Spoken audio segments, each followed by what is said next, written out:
For years, Agile was the word, right? It was pitched as the answer to pretty much everything. But what happens when the hype starts to fade and, the problems just get bigger? Today, we're diving into what comes next, the shift towards the high-performing organization.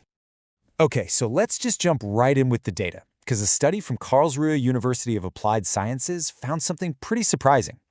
Despite all the buzz, real Agile adoption is actually lagging, especially in German-speaking countries, when you compare them to places like the US, China, and India.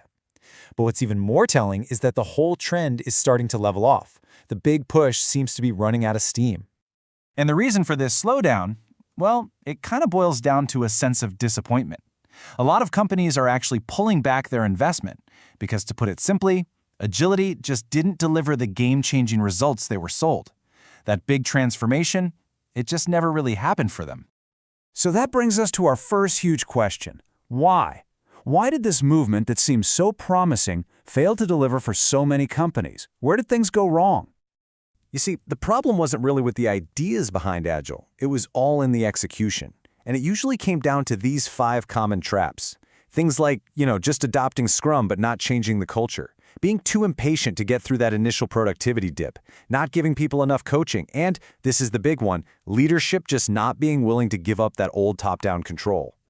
Now, while all these companies were struggling with these internal issues, the world outside decided to get way more complicated. The very problem that agility was supposed to solve, it leveled up. We used to talk about living in a VUCA world. That's volatile, uncertain, complex, and ambiguous. But that term is starting to feel a little outdated. Now we're in a BANI world. It stands for brittle, anxious, nonlinear, and incomprehensible. And honestly, this new acronym does a much better job of describing just how fragile and interconnected everything is today. And this isn't just theory, right? These examples show what BANI looks like in the real world. Our systems are brittle. One ship gets stuck in a canal, and suddenly global trade grinds to a halt. This creates anxiety and has crazy nonlinear effects, like a health crisis causing worldwide inflation. And with the speed of AI, well, the future starts to feel almost incomprehensible.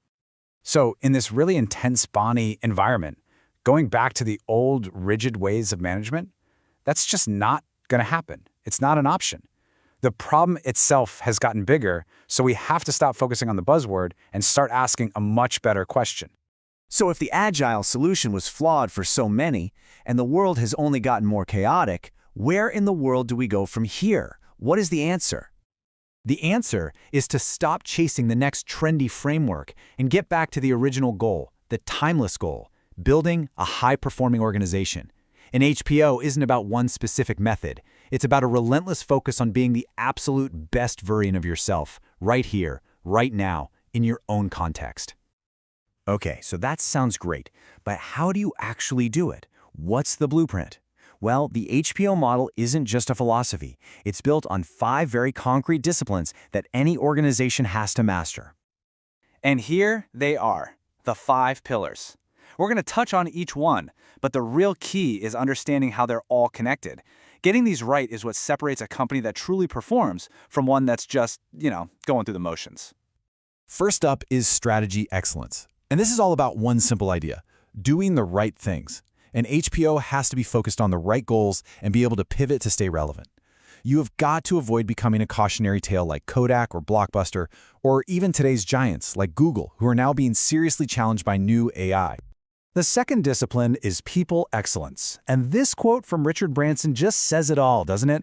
It isn't about squeezing every last bit of productivity out of your people. It's about building an environment where teams can sustainably hit their full potential. That means psychological safety, it means growth, it means making people feel like they're the core engine of success, not just cogs in a machine. Third is technology excellence. And this comparison is just a fantastic way to see it in action. Nokia actually had a strategy to take on the iPhone, but their technology was so slow and clunky, they just couldn't execute. Now compare that to Meta. Their tech agility lets them copy competitors and completely reinvent their business model with AI when a crisis hits. Technology isn't just a tool, it's a strategic weapon.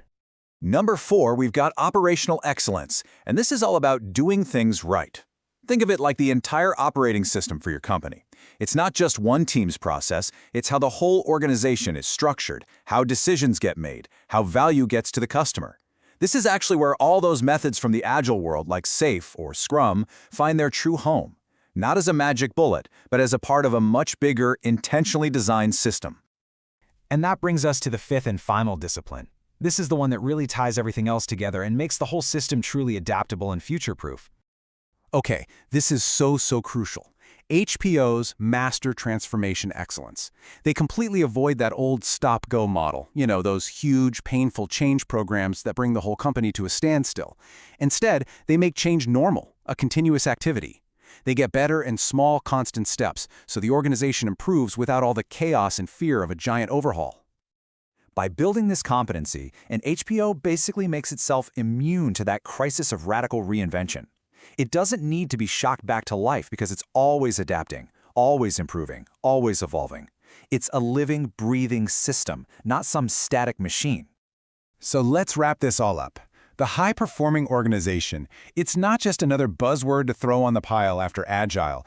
It is a more holistic, more sustainable model. It's a way to actually handle our complex BANI world by focusing on mastering these 5 core disciplines, from strategy all the way down to transformation.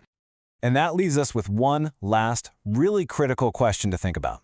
Look at your own workplace. Is it truly built to achieve maximum performance in the world we live in today? Or is it just built to follow a process no matter what the outcome is? The answer to that question tells you everything you need to know.